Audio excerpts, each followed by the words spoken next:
Hello, my name is James Smolko, and I will be covering pages 1 through 20, otherwise known as Chapter 1 in the book of The Great Gatsby. In this chapter, I'm supposed to summarize exactly what happened. Well, alright, so it starts off with a quote from his father. I shall recant said quote.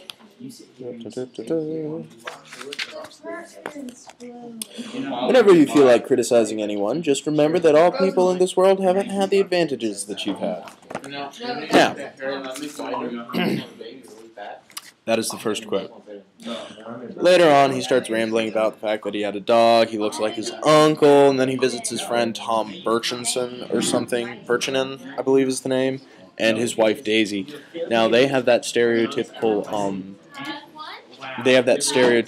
relationship where, you know, it's okay for the husband to beat the wife and everything, where she shows some bruises on her hands, and it's kind of like, oh, you know, it's all good, it's all fine and dandy, and this classroom is really loud. Anyway, so,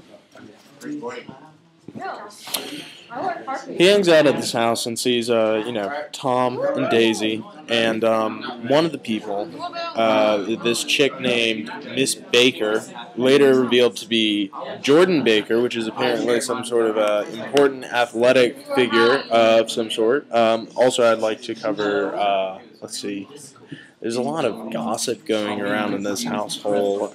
It's a lot of fluff, to be brutally honest. They talk about the butler and how he used to work in the silver mines, or he was a silversmith or something to that matter.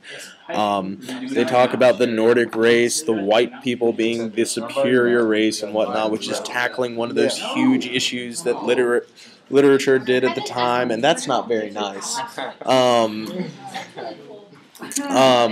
And talking about, you know, how the fear that they might be overrun by the minorities and all that jazz. You can explain in the next section. Oh, okay. So, analysis. Well, my group thought the most important event in this chapter was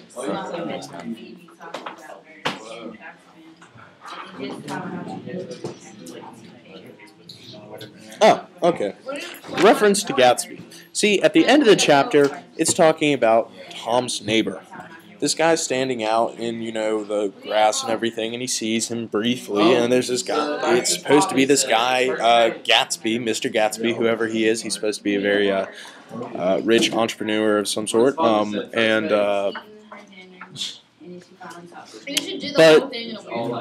by the time he tries to approach him, Gatsby's already gone. Because, and I think that's foreshadowing to Gatsby's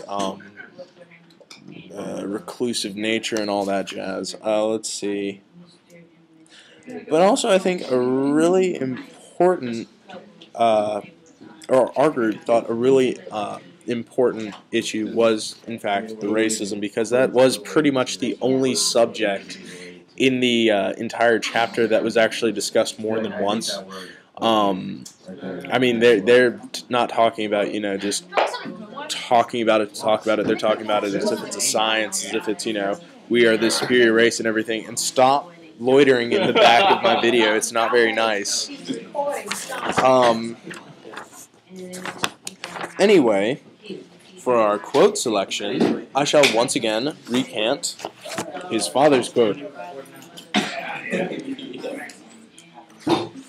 Starts off, in my younger, more vulnerable years, my father gave me some advice that I've been turning over in my mind ever since. Whenever you feel like criticizing anyone, he told me, just remember that all people in this world haven't had the advantages that you've had. Now, for me, that foreshadows the possible struggle between social classes and all that stuff, you know. The fact that richer people are richer because of the fact they had a better education and everything, because they had more money, etc., etc. And that's why we chose that quote. The end.